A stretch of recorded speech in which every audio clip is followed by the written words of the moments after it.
Well, hello, and welcome to New Mommy at 40 podcast, where we hold space for those entering or currently in parenthood at an seasoned stage of life, their 40s.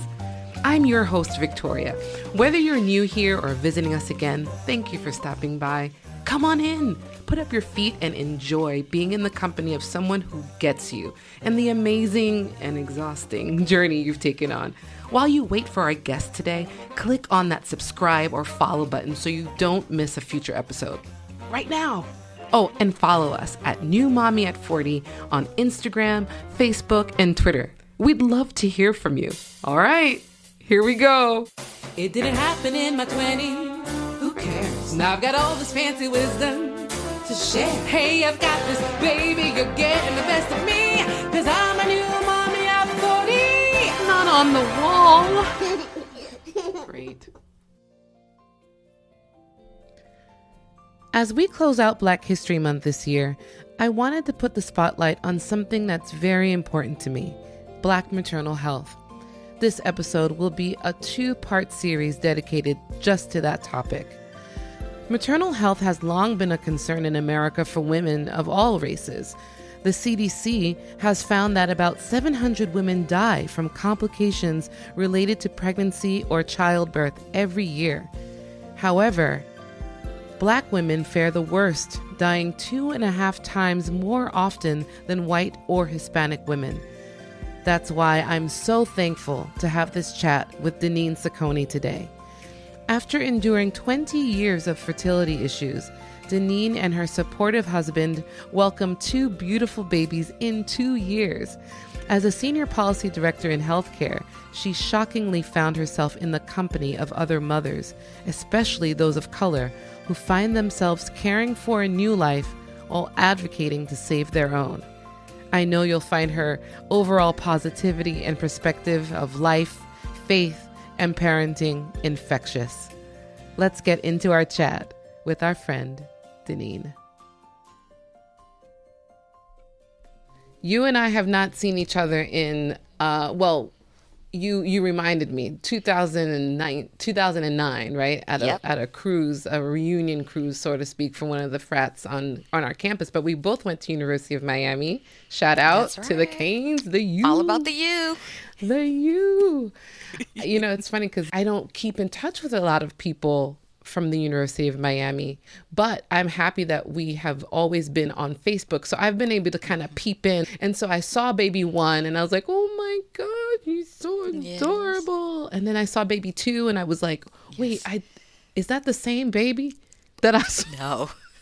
No, no, ma'am. No, but you had them pretty close together, right? I had 2 technically in 11 months and like 360 days. So they're not even 12 months apart. Wow. Yeah, I was right. I just remember seeing and I was like, oh, this is so great. I'm so happy for her. And then it was, oh, there's another person that I know having kids in their 40s. Some I know it's by choice, but for you, this was a long journey to motherhood, right? Yes, it was. This was not by choice. I was diagnosed with endometriosis when I was in my early 20s, and I don't know if people are familiar with that, but that is one of the leading causes of infertility in women. Mm-hmm. And so me getting pregnant was just not happening. Now, and I have to say, like, you're one of the first people that I know that that told me that they've been diagnosed that early. So what led to that diagnosis? How did you even know did you ask, or how did they find it? How did you know? So interesting you say that. So it's so weird how God gives you intuition. Mm-hmm. When I was 15, I just felt like something was wrong with my menstrual cycles. Something just didn't seem right. And they could be really painful, but I didn't know who to compare it to. I just knew it didn't feel right. Mm-hmm. And so when I was in my early 20s, I saw the gynecologist and I was explaining I have these really painful periods and I have like really bad cramps and it just really hurts a lot. And then the doctor said, I'd like to perform a laparoscopy. just because what you're telling me, it sounds like there's something going on there. And in performing the laparoscopy, which is, an outpatient procedure, the doctor confirmed you have endometriosis.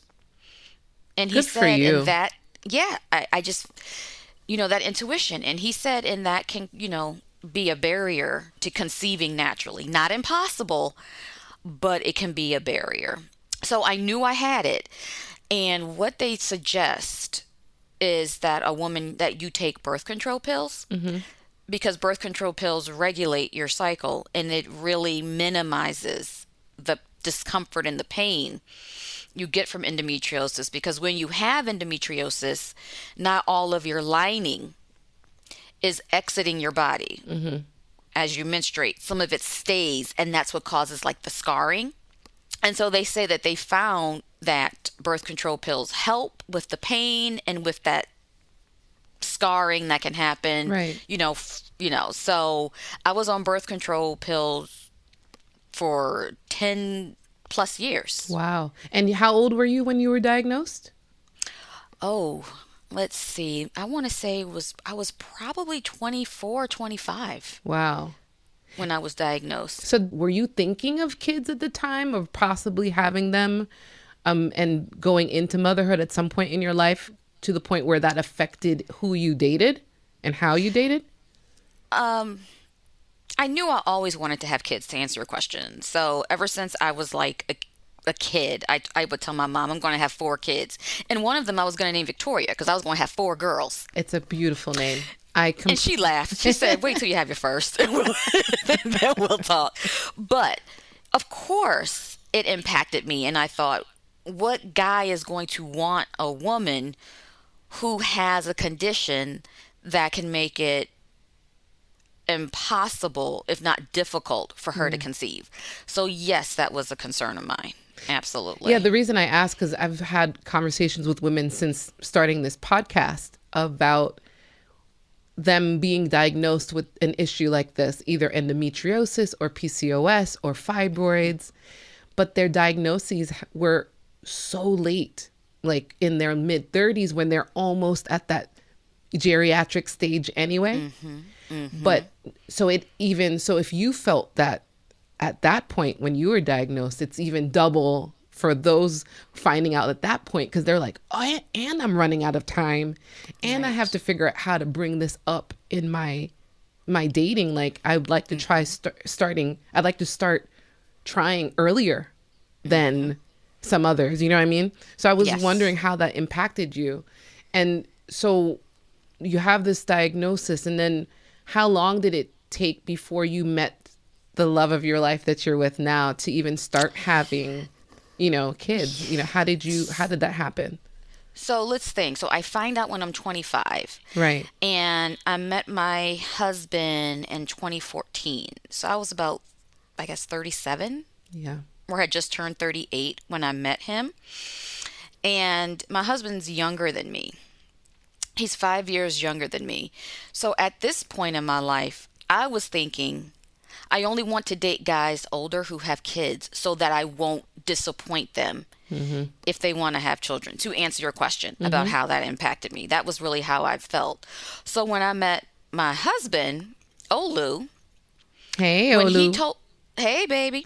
So when he told... You have to give him a shout out. I mean... Yeah, of course. Olu, that's my baby. So when we met and he told me he was 35 at the time, I believe. In my head, I thought, rats. I did. I thought, crap. He's going to want kids. Dang. Right. Right? That's how I felt. But I really liked him, and he really liked me, and we got along so well that we continued dating. Our relationship grew, and, we got married in 2017. And he knew, I shared with him, I have this endometriosis diagnosis. I don't know if I can.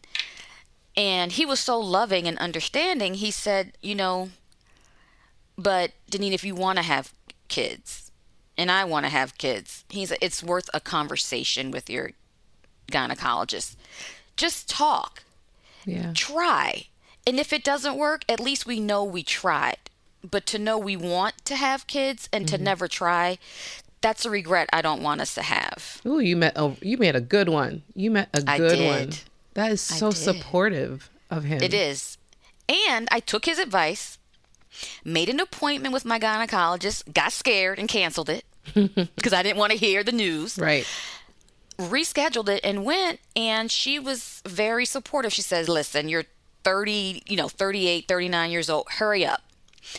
Because of your endometriosis, I suggest you consider, in vitro fertilization, meet with a fertility expert because time is of the essence. Right. And that's kind of how we got rolling with this. When she gave me the green light and was like, I know your history and I don't think it's impossible for you. That gave me hope. And we decided, well, let's explore, in vitro fertilization. Let's find a fertility clinic that we can trust and go to. Now, did you do a lot of rounds at first? I did not. So when I did find the clinic, they said, I'll just tell you straight up, they were like, listen, I think I was close to 40 at this point. They were like, we're not even going to try artificial insemination. Because of your age and because of the history of endometriosis, we're just going straight to IVF. And so it's interesting that you say that because before my first round, I had the meds. We were ready to go. They were just waiting for my cycle. And the cycle didn't come. Oh, wow. But I was like, no, I can't be. Right. Took a test. I was pregnant. And so I was thinking to my husband, this is great. Oh my gosh. We were about to start IVF and I just naturally got pregnant. This is so awesome, right? Right. So I tell the clinic and they were like, okay, why don't you come in? We'll do an ultrasound. We go in and do the ultrasound. We're super excited. And I knew something was wrong because the doctor said, when was your last menstrual cycle? And I told him the date. And he said, well, it should have been farther along in its development. He was like, I see a stem, but I'm not really seeing a placenta. Long story short, I ended up losing that pregnancy at about 6 weeks. I'm sorry, Daneen. Thank you. So that devastated me. And my husband was extremely supportive because we found out my 40th birthday weekend is when I lost that pregnancy. And I'll never forget, my husband said, it's going to happen. We're going to get pregnant. And when it happens, you're going to see it's going to be on an important date. Because the fact that this has happened here, he said, I just know when it does happen, it's going to be an important date. And I couldn't see it at the time. But yeah, he was a little prophetic in what he said. So anyway, I decided my body needed a break. And I held off doing IVF for almost a year after that because I just felt like I needed to heal. Yeah, and I loved the fact that you took that time to just do some yoga, you did acupuncture, you just really spent time with you. Tell me about that part. Yeah, so of course I had to grieve. I have to mourn. I believe firmly in not masking those hard feelings. Yeah. Like I felt like you have to feel to heal. So I took the time I needed, to mourn that loss. And I just decided, God, you know how much I've always wanted to be a mom. I surrender, literally. I was like, I surrender all to you. I was sitting on my couch. I broke down into tears and I started listening to the song, I Surrender All. I love that there are one. various artists who sing it, but that was my song. And the fertility clinic I went to, even though I wasn't ready to start the treatment, they offered yoga and acupuncture. And I thought, I want to get my body and my mind in the best place I can be to do this, because my thought was, I want to give it my all, right? Yes. No matter the outcome, at least I know I gave it my all. So I contacted the fertility clinic, their wellness center, and said, I'd like to do yoga. And it met every Wednesdays. And it was really a support group for women who were in that circle. And just being able to share and seeing you're not alone. My first yoga session, I came out of there feeling so great. I came home energized, like, I can do this. It's going to happen.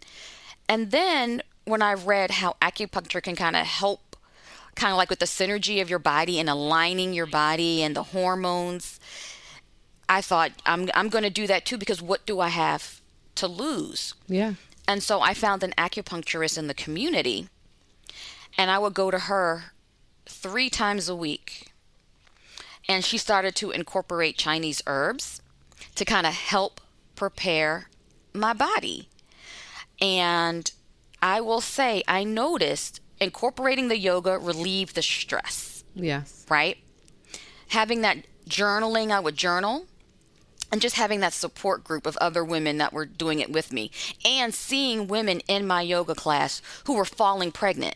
That gave me hope. And that's what I needed to see. Right? Like, if they can, I can too. Why not me? Right. And then the acupuncturist helping me get my body aligned and give me the meds or the Chinese herbs. I will say I saw an improvement in how my body was functioning and how I felt, that I felt comfortable with, incorporating both of those approaches. And I did it for a good year. I incorporated both in my life for at least a year, faithfully. Wow. But you have to give yourself credit too. I mean, I'm sure both of those aspects contributed to you de-stressing and being open to what you were about to receive with this baby. But, also for you to be determined to get through that moment, not past, to get Right. with, to move with that moment of losing that baby. The fact that you were able to say, I need to grieve this. I'm not going to just push this under the rug and diminish this moment as, okay, it happened. I'm going to just try again. You really took that time to really feel all your feelings about that. And then you give yourself credit for the fact that you said, okay, now I've got to take care of myself, because with or Yes. without baby, it needs you to be in Yes. the optimal position, to be mom, to be in your skin, all of that. So that was beautiful that you took that time. And I hope, Thank you. yeah. And I hope that someone's listening. I mean, because, at the time that I was pregnant and lost the twin pregnancy that I had after my daughter, Carrie, it was just too much to grieve both things of losing my mom at the same time. Yes. And then the pregnancy. And I chose to be in the moment with losing my mother, because it was actually happening in front of me, that Right. it took some time to find a space to grieve that pregnancy, to grieve it, because I was so scared of what if I actually allow myself to feel all of this at the same time. Can I handle it? That's why hats off to you that Thank you. you took that time. And I'm trying not to get emotional, but everyone else has gotten emotional at some point on this podcast. But because it really is important to take that time. And I couldn't help but think that the stress that I was feeling around the time that my mom was ill, I can't say it contributed directly to the miscarriages, but I'm sure it didn't help. You know what I mean? Yeah. No, I do. And they do say when we're pregnant, keep that stress level down, right? Because it has an impact on the pregnancy, it has an impact on the baby. So if you 'cause were you're the struggling vessel. with that. Yeah, because you're the vessel. And if the vessel isn't strong, and in its best state, it's really difficult to handle growing a person. I'm growing, growing feet, growing a little person in there. Yes. There's Growing teeth. Growing teeth. I'm growing a person. Yes. Yeah. So hats off to you. So now, you go through the IVF process. You've prepared yourself mentally, emotionally, spiritually, and it's successful, right? Not the first try. Not the the first first try try. was not. It took me Okay. 2 rounds. So the first attempt, I think anyone who's going through this process or thinking about going through this process, you may understand what I'm saying. So we had the ovarian stimulation, right? Got me ready. They said because of my age, I didn't have as many eggs. So for the first round, they got about 4. 2 fertilized.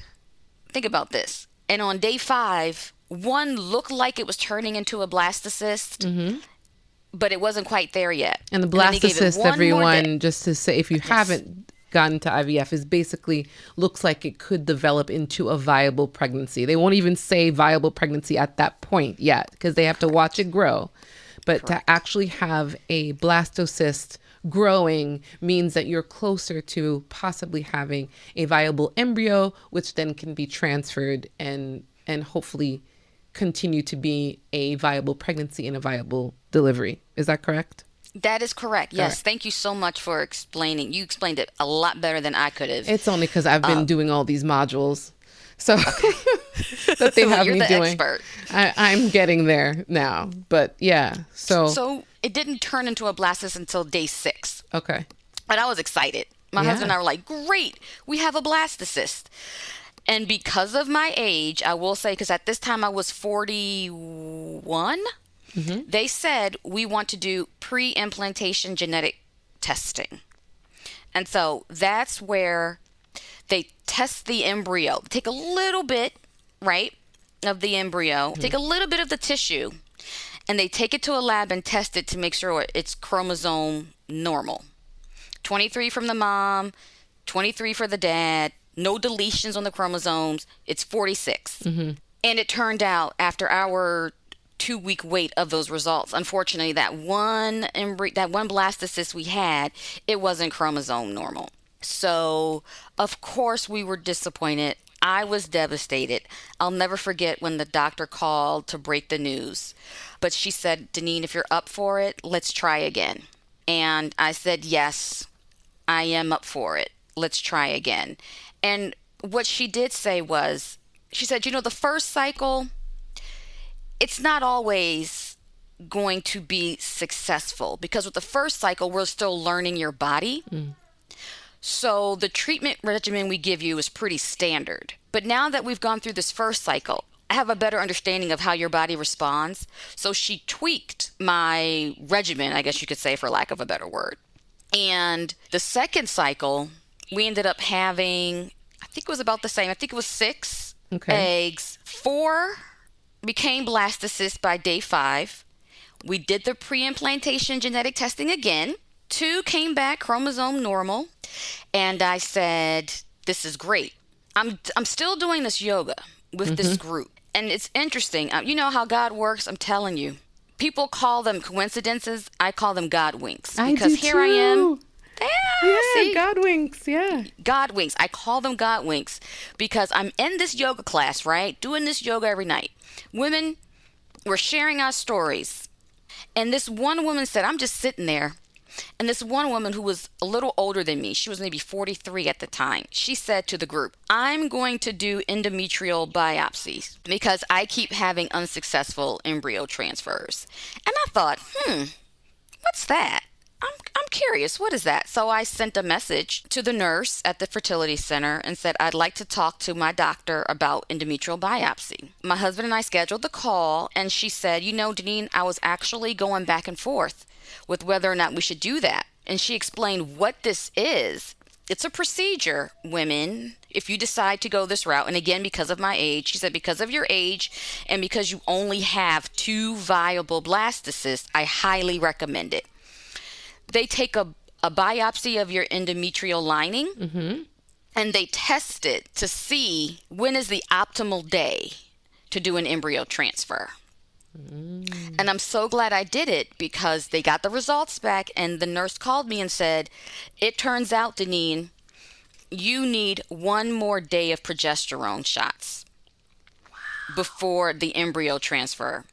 What and a they discovery. said, we're so glad. Yes, I'm telling you. I attribute that to God. Me sitting in that yoga class, just listening, and that woman saying it, and me just saying, I wonder what that is. Let me talk to my doctor. And I'm so glad I did that because she said it turns out you need 1 more day of progesterone. And what that means is I guess statistically speaking, if we had done day 14 embryo transfer, it may not be successful because I needed one more day of progesterone. And so they factor that into my treatment plan when we decided to move forward with the embryo transfer. Wow. I have to say, I'm thinking, as you're saying this, I'm like, why was that not mentioned in the first place? Yep. Why is that something that you had to overhear? I mean, in terms of a God wink, you were meant to hear it there. But I'm wondering how many people are listening to this and going, that's never been mentioned to me. Exactly. Because I've never heard of that. Never mentioned to me. And the fact that this doctor, now she's overall a wonderful doctor, because I've had experiences with others in her practice that were not. But the fact that she said, I actually thought about that. She thought about it, but didn't tell you. Think to tell me, so that it's. We'll get to that. I mean, Yes. I mean, because part of this discussion, why we're having it, is being Black History Month as well. Black maternal health, and also, unfortunately, Black maternal mortality rates are so high. And I can't attribute it, obviously, directly to this fact. But in the overall conversation of when you speak to women of color in this country that are going through pregnancy or postpartum, there are all these issues that come up that we have to work really hard to get people to hear us when we're saying, I don't feel well. I don't think this is normal. Can we try something else? For some reason, it doesn't always work out in our favor. And we'll talk about how for you, again, because what I'm hearing is your intuition and your faith have led you to this road of motherhood, and even in health, for you to be sitting here and talking to me, because I know that part of your story too, of what you faced postpartum wise, which you'll explain. But it is something that kind of baffles me, that you had a professional who knew your history, who had your file in front of them, but thought about this and still did not mention it to you. That blows my mind. So so your doctor now is empowered to go with her gut of what she was thinking of telling you about, and you do it. So that it sounds like it helped in actually having a viable pregnancy this time from this round. Yes, absolutely. Wow. So we had, so because of that, information, like I said, my treatment plan, my embryo transfer wasn't day 14, right? Because I needed that extra day of progesterone. But it was scheduled, which I think is beautiful and kind of prophetic to what my husband said. My embryo transfer was scheduled for December 14th, 2018. And the reason why that date is so important is because I lost my mom, rest in peace, Paula Grooms, to breast cancer December 14th, 1998. Yes, that's why that is what I'm trying to say. Faith. He speaks, he shows you, he reveals. And so when my husband and I saw that piece of paper say December 14th was our embryo transfer date, he looked at me and said, "Oh, what's happening? We're having a baby." He said, "Oh, what's happening? We're having a baby." And we transferred the embryo on December 14th. I did my acupuncture because this fertility clinic allowed pre-implantation and post. So I was in that fertility clinic for a while because I was really in the acupuncture game. And 2 weeks later, I went in for my blood test. They called me and said, "Congratulations, you're pregnant." Oh. And that's the story of how we had our Iodeji. Oh. And Yeah, or what the is his, beginning of his story, I and should that's his say. name, right? Yes, his name is Ayodeji. It's Yoruba. My husband's family's from Nigeria, and it means double joy Oh, I love it. because that's what he represents to us. And how old is he now? He is 2.5 years old now, acting just like a 2.5-year-old would act. Yeah, you and I are both in it. She's not 2.5 yet, but she's been giving me those two, I'm in those two vibes since she was about 18, 19 months. I could see it coming and I was like, oh, just little pieces. But Oh, yeah, he gives it to us when it comes to, oh my gosh, feeding time. Oh, he fights. He doesn't want to eat. The day before he ate it wonderfully. yeah. And then today, for some reason, he doesn't want to eat. And it's just, Because he's like, I'm double tantrums. joy. I can do whatever I want. My name is... Basically. Basically. He's like, Oh. please. I know how bad you wanted me. Let me. Right. Right. I'll eat when I know want. Exactly. Exactly. I did. And this isn't it. I'm not eating it Oh. this time, but I'll come back and eat it tomorrow. But yeah, so that's what happened, and that's how I ended up getting pregnant. I'm so with, happy for you guys. I call him our miracle baby. Yeah, absolutely. So I want to talk about afterward. So you had throughout your pregnancy with him, you had some blood pressure issues, right? Yes. You were taking medication, Yes. right, during the pregnancy to keep the blood Correct. pressure down. Correct. You give birth to your beautiful miracle baby boy. You go home, and what did you notice? How did you feel? How did you notice that something isn't quite right here? So, to answer your question, just to back up a little bit. So, Sure. I was taking blood pressure medicine throughout my pregnancy. You're absolutely right. And what happened is once I had IODG, I had him via C-section because I also had placenta previa, which I don't wish on anyone. The doctors determined that my blood pressure was dropping too low. And so when I was in the hospital, they decided to take me off of the blood pressure medication because they're saying now it's too low. And then when it came time for me to go home, they said, your blood pressure looks good. So we took you off. I'm like, okay, great. I go home. That's Friday. Saturday, I noticed that my left foot is swollen. And I mentioned it to my husband and I said, something's not right. My left foot is swollen. And I didn't know what it was at the time. I just knew something wasn't right. And then he said, you know what, put your feet up. Maybe it's just, some water retention, some fluid, and let's see how you feel in the morning. So Sunday comes. My left foot is still swollen. Intuitively, I start taking my blood pressure medicine again. But I don't feel right. Something just feels off. I don't feel right. So I ended up calling the OB/GYN on call, and she said, why don't you get a blood pressure monitor and take your pressure? My husband goes out, gets it. 2 days after I've been home, I take my blood pressure. It's reading at 187 over like 100.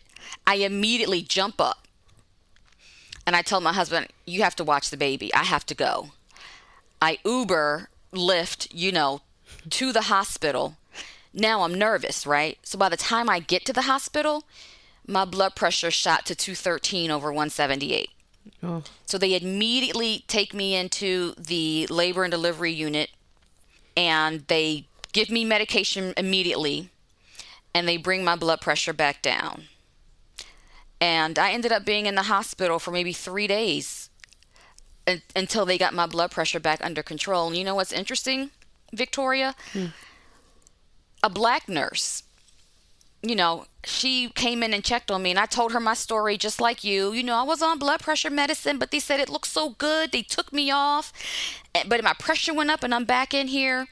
And she said, but they should have known when a woman has a cesarean section and they give a woman certain type of medication, it automatically, artificially lowers your blood pressure. She said they should have known not to have trusted what they saw, because evidence shows that in that case, it's not a reliable indicator that a woman's blood pressure is down. She said, so she said, ma'am, they should have never taken you off in the first place. Wow. I mean, I would think so. I mean, if you've had it, even though it wasn't maybe the whole entire 9 months, but for a long period of time, you've been taking medication to control this blood pressure, to think that instantly this baby's here and the blood pressure's low, to stop taking it. I would probably think, take it just in case for a couple of days to see until it, it normalizes again postpartum, before just yanking someone off of blood pressure medication. You know what I mean? So I ended up, I'm sorry, I just want to clarify like what that is. So I ended up being diagnosed with postpartum pre-eclampsia. That's what it's called. Postpartum pre-eclampsia. Yes. Okay. Because I didn't have pre-eclampsia during my pregnancy. I was never diagnosed, to your point, and it could be because my medication was controlling it. But subsequent to having my son and going home, I developed preeclampsia, which is very dangerous. It can be very dangerous and scary. So your pressure normalizes again, the swelling goes down. Yes. So what happens, it ended up, they put you on a magnesium drip for 24 hours, and it's not fun. And the magnesium essentially prevents you from having seizures, because preeclampsia is basically, it's preeclamptic. And if you go into eclampsia, you can have seizures and the mother can die. So they give you they flood your body with magnesium so that you don't have seizures. But for 24 hours, you can't do anything. You're just in the bed and you feel like you feel groggy and you feel like crap. So once they gave me that magnesium drip, it helped bring my pressure down. They incorporated the blood pressure meds back into my regimen. And then I was able to go home in a few days and stay on the blood pressure medication. I see. Wow. And then, so you're home now. So you're reunited with Ayodeji and your husband. And then y'all must have been really excited because 5 months later? Not even. My son was 4 months old. 4 months old, and then bada bing, bada boom. Yes. You're pregnant again. Yes. And this time naturally. Yes. And that was the crazy part. I looked at my husband like, this can't be, because it's me. Like, I was told the chances are like non-existent. Wow. But we were. Wow. And yeah, I became pregnant naturally when my son was 4 months old. Daneen. And that is amazing. And the other part of me is like, oh my goodness, were you scared? I was scared, because I thought, my son is only 4 months. Like, he's still so little and still needs so much of me. And I found out in December 2019. When did COVID hit, guys? Oh. When did we start hearing about COVID? January 2020. Yeah. So just think, I'm early pregnant, and then we start hearing about this COVID-19. So I'm like, holy crap. I have a 4-month-old. I'm newly pregnant, and there's this scary new virus out there. Yeah. So I was dealing with all that. So I was afraid for many reasons. Yeah. Yeah. I'm with you, because, my baby's a 2020 baby. Mm-hmm. So yeah, I can't even imagine. So you get this baby, your little girl. Okay, her name is also Yoruba. It's Yejide. Yejide. And Yejide means return of the mother. Okay. And we named her in honor of my mom, Paula, who passed away. Oh. And she is a mini me, and I can definitely see parts of my mom in her as well. Oh. How was that pregnancy? That pregnancy went well until I hit 23 weeks. I just noticed my heart started beating like out of my chest rapidly. I went to see my doctor, OBGYN. He sent me to my primary care doc for an EKG. And my blood pressure, once again, she was like, your blood pressure is really high. I think you should go to labor and delivery. And I ended up spending my very first Mother's Day weekend in the hospital. Mm. And that's when I found out that I had preeclampsia again with my daughter. And so I was already on blood pressure medicine. But they said, we have to increase your dosage because what you're currently on isn't working. And so from weeks 23 up until I had her, I was taking blood pressure medicine. I was checking my blood pressure twice a day. And I was seeing my OBGYN once or twice. It was like twice a month because I was considered high risk. Yeah. I think anyone at 30, I think it's 35 and up, have these back-to-back appointments towards the end where you're there like their family. No, office. I was like, so hey, comfortable. Girl. Yeah. So comfortable seeing my OBGYN.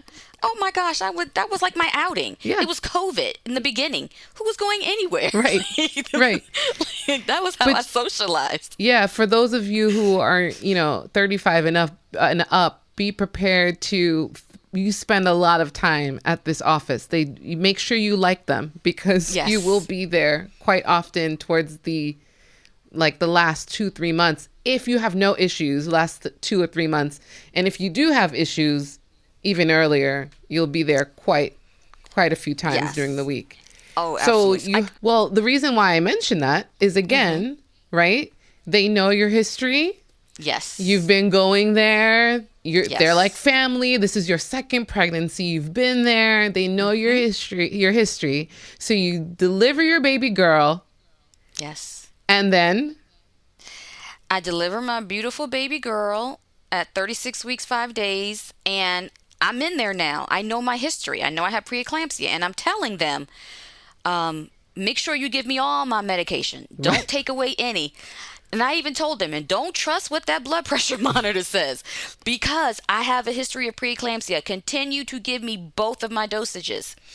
And then one night I was in there and my left foot, it's that left side, it started to feel tight. And my legs started to feel tight. I called for the nurse and I told her something doesn't feel right. She took my blood pressure. It was 170 over something. And I said, are you guys giving me both of my medications? And she said, what other medication? We only have one in your notes. I said, that's impossible because since I've been in here, I told every doctor and nurse who comes into this room, I'm on 2 types of medications. Don't take one away and don't trust what my blood pressure monitor says because it can creep up again. Call the doctor in, check my pressure again. Now it's at 180 and climbing. So they administer the second dose, and then my blood pressure goes back down. At this point, I'm angry. Absolutely. I was livid because I said, I told you on purpose when I got here, my history, to avoid this. And here I am experiencing it again. You completely ignored me, didn't even include in my chart that I told you I need both. And don't trust what the blood pressure monitor says. I mean, how lucky is it that you were able to check on this? Because what could have happened is you could have gone and you could have had a seizure. Mm-hmm. You don't know how long it's been. I mean, you had an idea of how long it's been now that they didn't give you the second medication. But what if you were in a state that you could not speak for yourself? Exactly. It would have been too late to correct.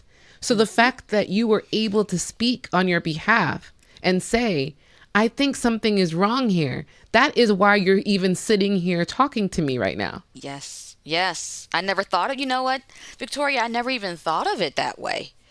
Yeah. That, me advocating for myself and just making that one statement could have changed the whole trajectory of how things could have been. Absolutely.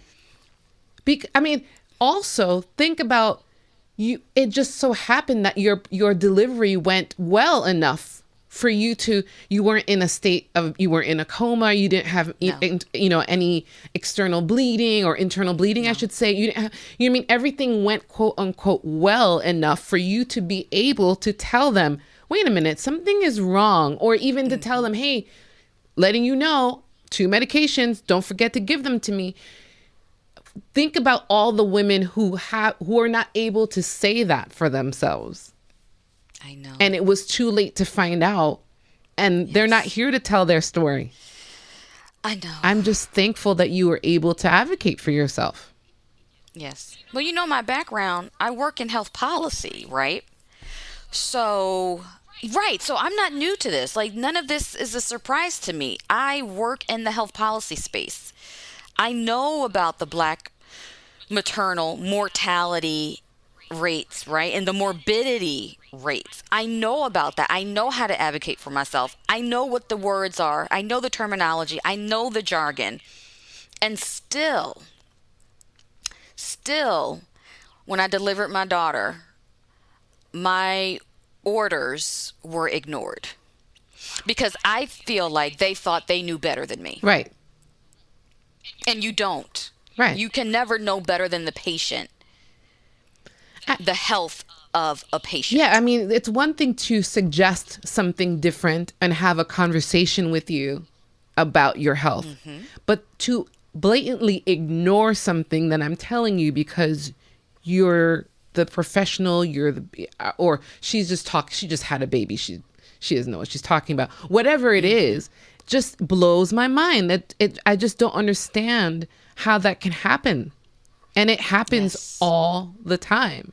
And the fact that you're in policy, I can only imagine. I mean, you had the knowledge to say, I'm going to advocate for myself. This is what I'm going to do. Yes. And this is what I need. And I'm sure there must have been a shock of like, I can't believe this is happening to me.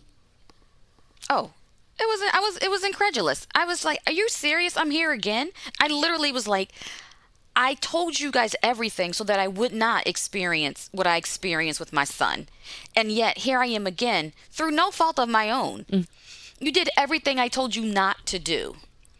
Wow. And you put my health at extreme risk. Yeah. Yeah. You had two babies, literally almost twins, that you had to go back home to a husband that we hear how much he loves you and how much, he was in your corner. I mean, you sounds like you have such a great support circle, Oh, my husband is wonderful. So, obviously my husband is support number one. Right. He's absolutely amazing. He's a great hands-on dad. In the early months when they're newborns, he would help out as much as he could, with the feedings and changing them, so that I could get a break and try to get some sleep. Ladies, that means a lot. It might not sound like it right now, but if your husband can take over that 2-hour feeding, that interval, so that you can get an extra 2 hours of sleep, take it. So he's wonderful. My dad, I don't have my mom with me, so my dad, he's my rock. He's a wonderful father. He's like the best father and grandfather you could ever have. So supportive. When I was, we didn't share this, but when I was readmitted, what I didn't share was after I had my daughter, I was readmitted twice for preeclampsia. My blood pressure spiked twice after I had her. And my dad came by the house to help my husband with the kids. My brother came by the house to help my husband with the kids. My sister-in-law, God bless her, who lives in North Carolina, drove up to help her baby brother with her niece and nephew. My close girlfriends from the area, Malika, Jennifer, and Keisha, came over to the house to help my husband. My best friend Tanya, who lives in Brooklyn, drove down with her family. Wow. To help us get the house set up before the kids came. So you can't do it without a support circle. You're not meant to do this alone. When they say it takes a village, it's true. You're not meant to be in this alone. It's not meant to be just you and your husband. It's not, because it can't. Yeah. Lean on those people who are there for you. Lean on that support circle, because you need it to get through. And I don't wish my complications or outcomes on anyone, but if God forbid you do, you need your family and friends to rally around and kind of step in while you get your health back. Yes, let them help you. Let them help you. Tell me how, for you, being a mother in your 40s shapes or how it impacts your motherhood journey. So I think because of my journey and how I had to really fight to have these babies, I look at them as blessings, and they're both my little miracles. Um, I say that because motherhood, I don't know how else to explain it other than it's the hardest job I've ever had in my life, but it's the biggest love I've ever had in my life. It's the most work, but it's the most love I've ever felt.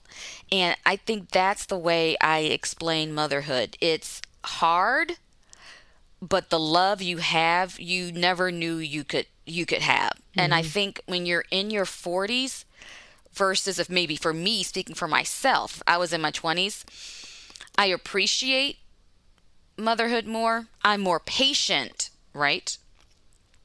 And I have the time to spend with my children. I don't feel like I'm missing out versus if I was in my 20s and my girlfriends were still, traveling or just, socializing. I don't feel like I'm missing out on that. So I'm able to be fully present and really enjoy being a mom. Now, it's to be completely honest, there are parts of motherhood that aren't all roses. It's difficult, Oh, yeah. I'm exhausted. You know what I mean? You're tired, especially when they're really young because they require so much of you physically and mentally that you're tired and you learn to live with that. But it's an adjustment that I think me being older helped me to be ready for.